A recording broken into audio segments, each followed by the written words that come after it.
Over centuries, there have been many who fought to free the Empyrean from Bakal and burned their life away, extinguished by the breath of flames. Some were unfortunately lost without purpose, while others became the amber that fed the hope that came after them. One of such fighters, who became the amber that lit the fire to end the breath of flames once and for all, fought 700 years ago. After 300 years of Bakal's rule of Iron Fist, the Empyreans had all but completely lost their art of magic. But as Bakal had hoped, they were not willing to give up and continued to fight against the dragons with what they had left, the power of science. Two groups were the driving force of this revolution, the Eternal Flame and the Seven Meisters. The Eternal Flame was the largest group of resistance against Bakal, an organization of those who valued freedom of the Empyrean more than their own lives. Under the lead of Captain Stark, they were trained and disciplined to fight against the dragons with all they had. They swore to fight the dragons until the very end, and should they fall, they would be the eternal flame that will be handed down to burn again someday. The Seven Meisters was a group of the most brilliant scientists of the time. Meisters Tenebe, Curio, Jana, Rati, Hoteluí, Volgan, and Eldir. They worked with the Eternal Flame to create weapons and tech to fight against the dragons, and indeed, the weapons manufactured by them was Empyrean's best hope against Bakal. But they were carrying on a difficult struggle, barely able to keep up the fight against the dragons. To end the tyranny once and for all, they needed a decisive weapon. That weapon, and the greatest weapon they ever designed, was the DFOG, a massive mech created to be the ultimate weapon to face and destroy Bakal. It was the culmination of everything the Empyrean had, and it would be the weapon to end the reign of terror, or so they prayed.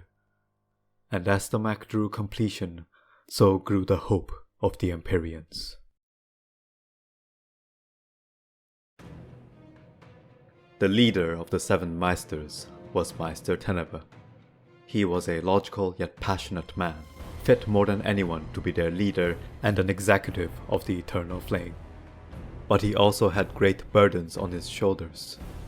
It was his duty to complete the DFOG project and bring freedom to the Empyrean, to give his own child in Jana's womb a bright future. While he would do anything to achieve that dream, his righteous and logical mind could not look away from the singular peculiarity of the project. Meister Eldir was a brilliant scientist, almost too much so. Whenever they ran into walls, she would always suggest a perfect solution. While he was grateful for her help, he could not shake off the feeling that something was not quite right. To resolve this issue quietly, Tenebe tracked her with miniature surveillance drones to reveal her true identity. But what he witnessed was not something he expected even in his wildest dreams. Meister Eldir could use magic. He could not understand. Who was Eldir, and how could she use magic? None of these questions he could answer himself, and his burdened mind only became more tangled the more he questioned. One night, as he was outside to refresh his thoughts, a voice answered the question in his mind. "It is because she is not from this world."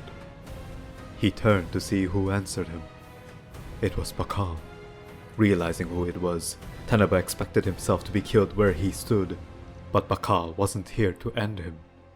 He explained to Tenebe who she really was, the Apostle Hilder, and revealed to Tenebe that she was doing what she was to make sure Bakal died. But this was not how it was supposed to go. To Tenebe's disbelief, Bakal made a plea to him. Bakal should die in their hands, but not like this. What takes him down should be the power of the Empyrean and Empyrean alone.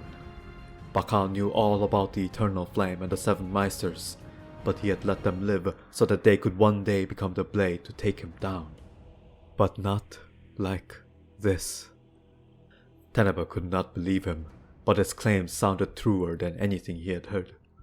Why would Bakal lie about all these things when he could just swat him away like a fly?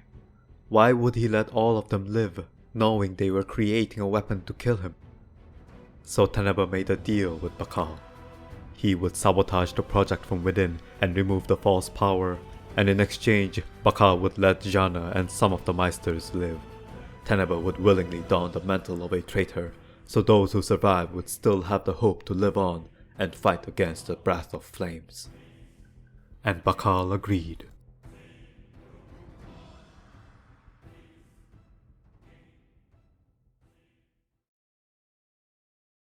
The meeting with Bakal all felt like a dream to Tenebe, but it was all real.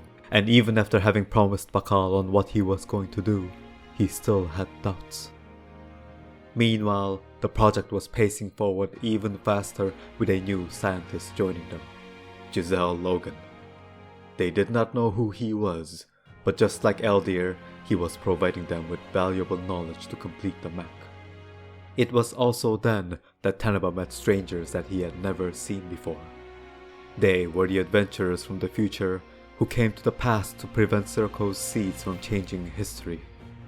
Michel convinced him that they could be trusted, and in turn, Tenebe decided that it was time to carry on with his duty. One by one, he convinced the rest of the Meisters on who Eldir and Giselle were and what the Gay Volk was turning into. While it was difficult to trust his words, they decided to follow him this one time for all he had done for them and the Empyrean. But Stark could not be persuaded. He had sacrificed so much for his oath to pull the trigger towards the dragons until the very end, even if it meant borrowing someone else's powers and using what wasn't theirs. He didn't care, so long as he could take down the dragons. He stood against them, and while he could not win against the adventurers, he bought Giselle enough time to finish the mech and take control of it. Tenebe turned to his last resort and used a special ammunition designed to deactivate Gay Volk, putting it out of commission. Yet Stark still stood against them. He allowed Giselle to turn him into a mechanical monstrosity so that he could have the power to fight the dragons.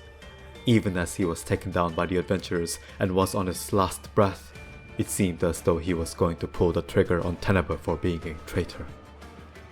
But in his last moment, he turned and attacked the dragons instead of Tenebe to fulfill his oath once again.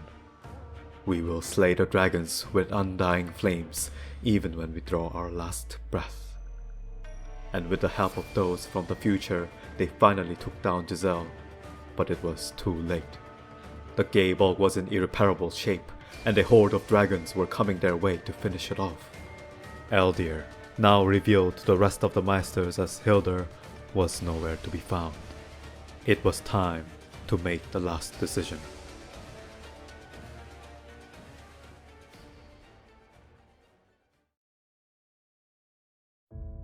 Volgan took control of the shambling mech, whilst Rati was doing all she could to keep it moving. But it couldn't last long against the horde of dragons, and the two Meisters were lost. Gay Volk had fallen, just as Bakal had asked Tenebe. Kurio and Hotta Louis carried the pregnant Jana to a safe place, so that she could give birth to Tenebe's child. But even as she looked for him, Tenebe could not be by her side.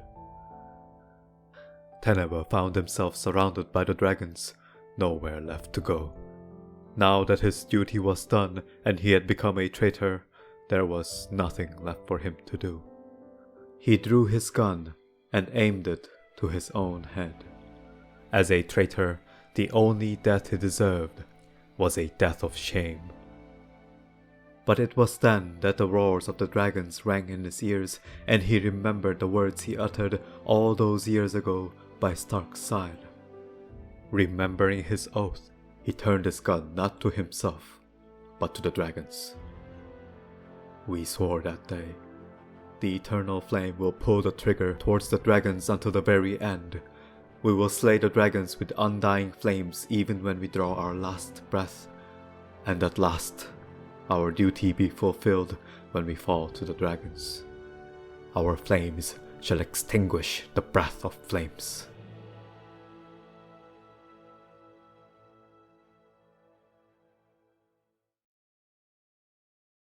The Seven Meisters and the Eternal Flame died in a tragic end.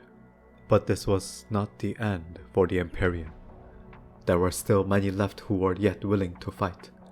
Whether it be the hope they had in the Meisters, the rage against the traitor Tenebe, or desperation to survive against the dragons, the amber of hope still burned. Meisters Curio and Hoto Louis salvaged what was left of DFOG and repaired it, this time purely by what was of Empyrean. It was then sealed away in a dimensional space so that it could not be misused, and 200 years later, it would be one of the weapons to land a decisive blow against Vakal. Tenebe and Janus' child was adopted by Curio to take his name, but the secret was handed down for some time, known to the Curios as the sin and burden to be carried with them until the day Empyrean was free. And when Vakal was finally slain, Juvenal, the leader of the Eternal Flame Dan, disappeared into the shadows of history as the last man who knew the truth of the Tenebes and Curios. And by the amber of hope from the lost souls 700 years ago, the flame that will finally free the Empyrean was lit. With the dead as the pyre, the living will burn even greater. The new oath of the Eternal Flame, as uttered by Juvenal.